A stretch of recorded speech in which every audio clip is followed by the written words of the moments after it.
Hey gang, I just got this juicy box of plastic from Barweir in the mail. It's got 2 mega sacks in it, and well, you click the thumbnail, you know which one I'm opening. I also forgot to mention Barweir is currently running a sale on Kata products, and that means you can cop this P1 for $75 US, about $100 Canadian, and I'm gonna spend some time telling you why that is an amazing deal.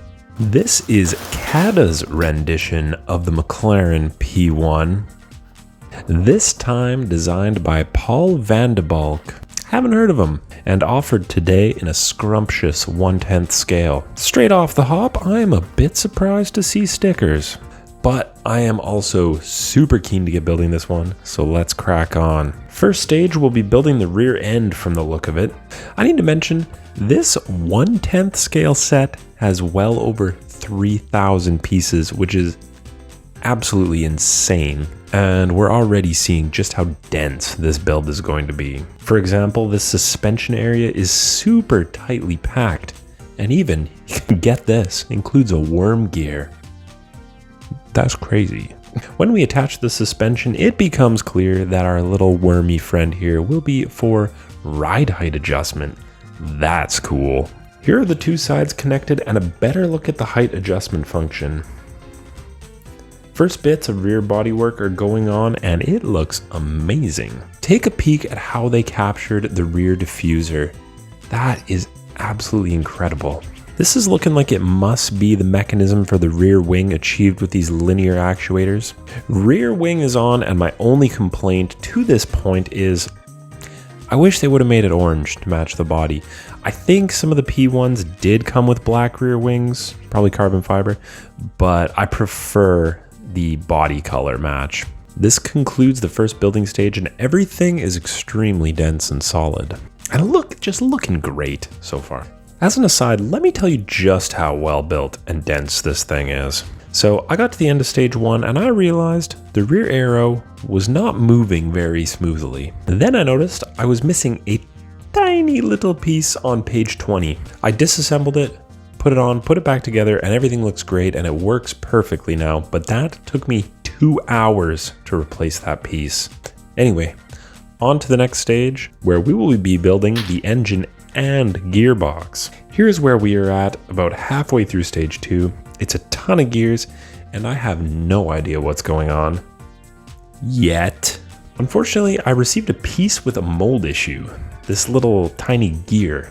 Sometimes even if they have a small mold issue, you can kind of use the piece and just work around it, but I suspect a half gear is going to be problematic moving forward.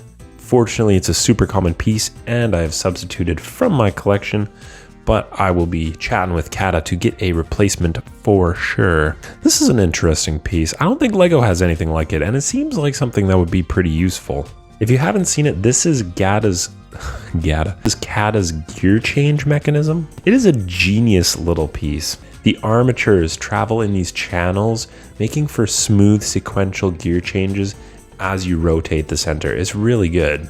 The engine is pretty much a bog standard V8. It includes 2/3 of our stickers, which don't look great in my opinion. Probably could have just left them off or just used carbon fiber print, but it attaches very easily to the chassis. Just adding the 3rd and final sticker, it is the media/control panel. Why can't I find the word for what that thing is called? Nope, can't think of it. The screen thingy. What is that? Sadly, it is across multiple pieces, this sticker, and Kata does this from time to time, and I am not a fan of it. Anyway, we install it in what will become the cabin and link that up to the drivetrain, ensuring that our gearbox is properly aligned before moving on. Here we are at the end of stage 2, and the back half of the P1 is looking great. It is incredibly dense. Drinking game for the word dense in this one. And complex. I highly recommend taking your time with this build. Just enjoy it.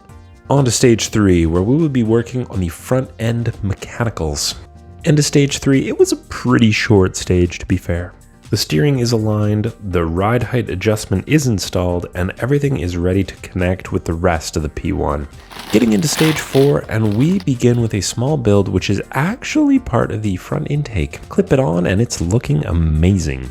Building up the first of the front lights here, I gotta say, I kind of expect it in a 1/8 scale set, but seeing all these complex angles come together so beautifully is such an amazing experience in such a tight little package. Also great looking headlights in my opinion.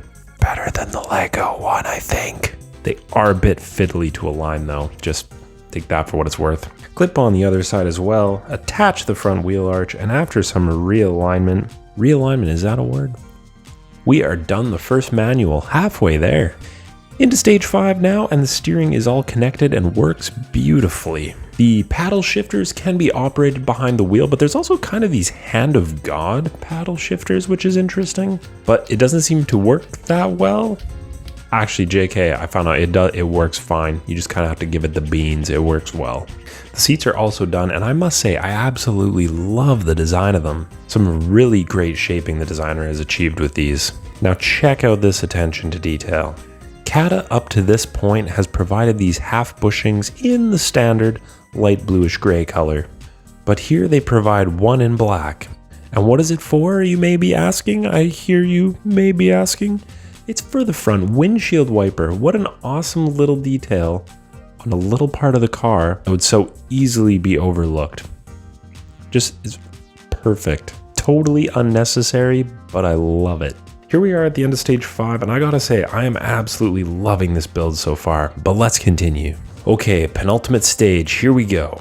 Here are the beginnings of the hood, and the shaping is just, it's insanely good. Hood is looking beautiful, it clips in easily, and it's dual hinged, kind of, to help hold it open, which is nice. And some more nice shaping going for the side intakes. Building up the roof area now, and check this out. Lego may not use these finger hinges anymore, but Kata does. It's cool to see them alive and well in other corners of the world. Just a few more steps and the roof is done, which also conveniently takes us to the end of stage 6. Alright, here we are, finale time. Let's go! Some great shaping here with the engine cover straight away.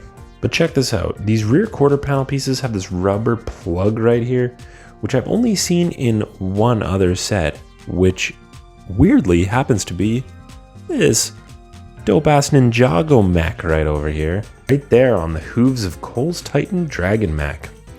But on this P1 it actually provides a very subtle curve to the rear fenders. And I can hear you asking, but Clever Pig, surely those pieces must be stressing the parts.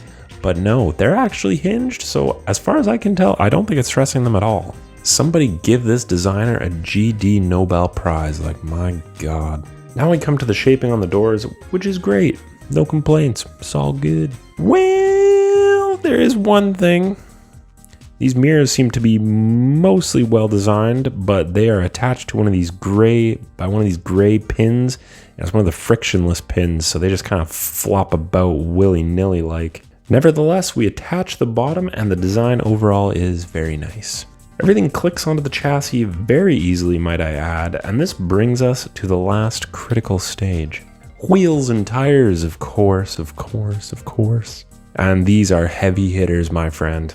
Two-piece wheels with directional tires look so good. I actually also kind of low-key think these look better than the Lego ones. I think the Lego set, the profile on the tires too low. They look a bit too big. These ones look just right. After the wheels are on, you can bask in the glory of this P1. And glory it is, because it is beautiful. But this set is kind of a mixed bag for me.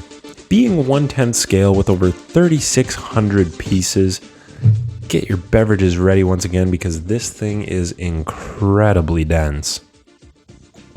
Unbelievably dense. It's just so dense. It's like a low IQ sourdough. It's just so dense on so many levels. As such, you really need to be paying the utmost attention while building it. For example, I noticed after building that my ride height adjustment didn't work. After some digging, I found the culprit. this tiny little lift arm. I had installed it upside down. Fortunately, in this case, it was a pretty easy fix, but it just goes to show you how even the tiniest mistake can kind of stop you in your tracks on this one. But pay attention and soldier through, and you will have one of the greatest brick-built cars ever made to show for it. This truly is a 1/8 scale build in the guise of a 1/10 scale set. I was thinking while I was building this, if you are ever on the fence wondering if one of those 1/8 scale Technic cars would be a good fit for you, because it's a big commitment, I will grant you, this is like the perfect stepping stone. Beautifully sculpted with well thought out functions and surprising techniques, all at a fraction of the cost of the Lego 1/8 scale equivalent. Need I say more? The set is really weird. For a 1/10 scale Technic car, it's really expensive. And it's not even licensed. It shouldn't work, but it does. It's one of the best Technic sets I've ever built. It might even be the best. I love it so much. It's so amazing. It's almost everything I wanted the 1/8 scale Lego P1 to be. In the build. The packaging for Lego, of course, was top notch, but it's fantastic. It's so good.